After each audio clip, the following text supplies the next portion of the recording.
Imagine this. You sit down at your desk, hit the power button on a tiny silver box that's smaller than a hardcover book, and it absolutely destroys desktops that cost 3 times as much. No loud fans, no giant tower, no glowing RGB spaceship. Under your desk, just a quiet little square that turns into a monster the moment you open your apps. That's the dream of the future Mac Mini powered by Apple's next generation M5 chip. And if you're thinking about buying a Mac, this one question matters more than anything else. Do you buy now, or do you wait for the M5 Mac Mini? By the end of this video, you'll know exactly what to do, and you'll hear about the one type of user who absolutely should not wait for the M5 at all. Right now, as I'm recording this, there is no M5 Mac Mini on Apple's website. Apple hasn't announced an M5 chip yet. It's not real hardware yet. Right. So what are we actually doing here? We're reading Apple's playbook. Because when a company repeats the same pattern over and over from M1 to M2, M2 to M3, M3 to M4, don't need leaks to know what comes next. You just need to pay attention. And that's exactly what almost nobody does. Most people stare at spec sheets. Is it 10 cores or 12 cores? How many GPU cores? How many teraflops? They obsess over the numbers and completely miss the story. To understand the M5 Mac Mini, you have to zoom out. The Mac Mini has always been the odd one out in Apple's lineup. It's the cheapest Mac. It has no screen, no keyboard, no mouse, just a box. But that's exactly why the Mac Mini matters so much. It's the gateway Mac. The I'm switching from Windows, but I don't want to spend $3,000 yet Mac. The I already have a great monitor and keyboard. Just give me the Brain Mac for students, small studios, YouTubers, home offices, and even some production houses. The Mac Mini is the quiet workhorse that just sits there and gets it done. And every time Apple gives the Mac Mini a new chip, it quietly becomes one of the best performance per dollar machines on the market. That's the context for the M5 Mac Mini. It's not just another speed bump. It's the moment where that tiny box becomes kind of ridiculous. To see why, you have to understand how Apple Silicon has been evolving. Think back to the Intel days.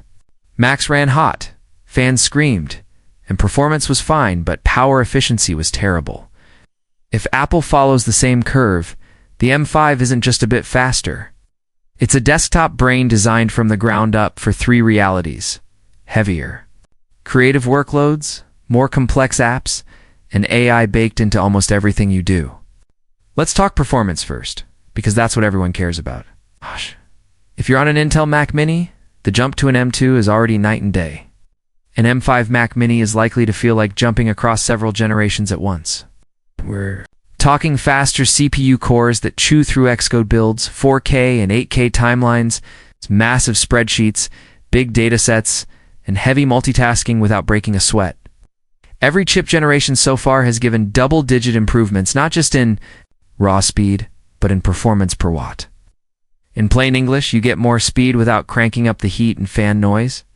Translate that into a future M5 Mac Mini, and you're looking at a tiny desktop that can sit under a monitor in a quiet office or bedroom and still hang with big, loud, traditional PCs and real-world work.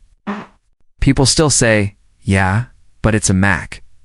Macs aren't for gaming. An M5 class GPU in a Mac Mini could be the first time many people stop saying it's not a gaming machine and start saying, okay, for a tiny, quiet box, this is actually impressive.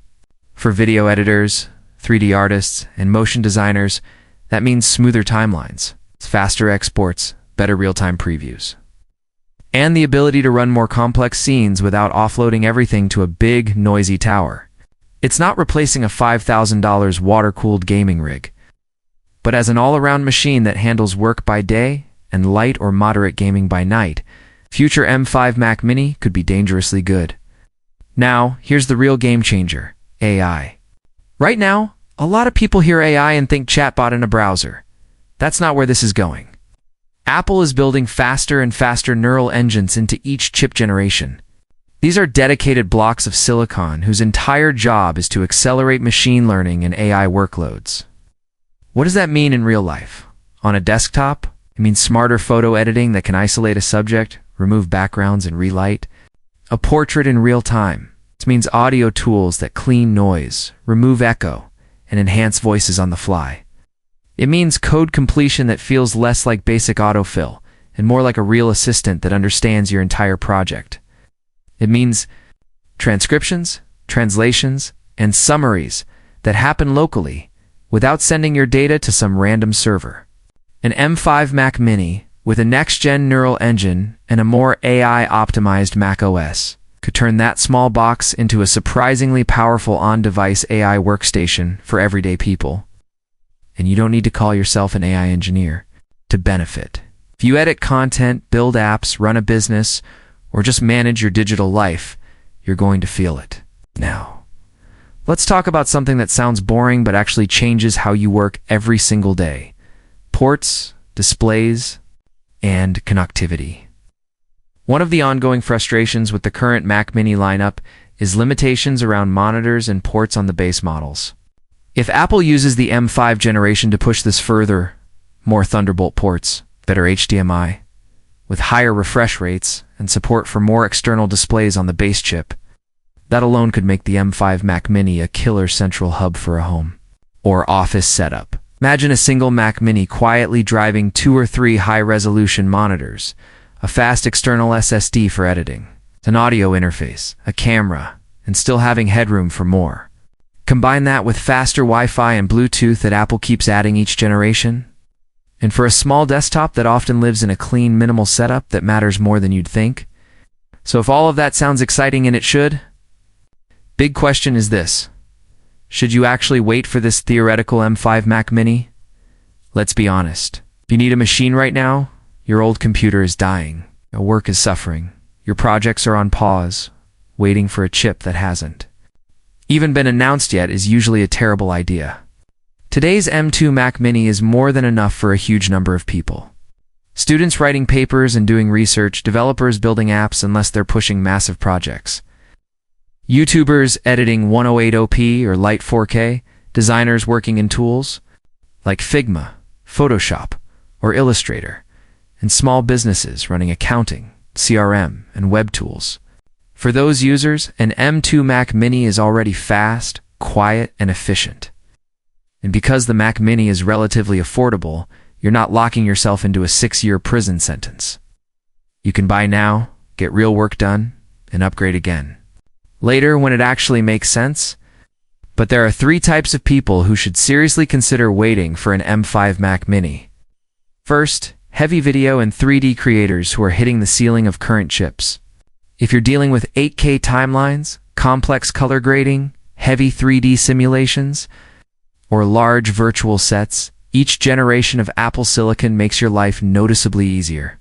For you, doubling or tripling performance over what you have now isn't a luxury, it's time and money. Second, AI-focused users. If your work involves training models, running local AI tools, or building AI-driven apps, the M5 generation, whenever it arrives, is likely to be a turning point. With more neural engine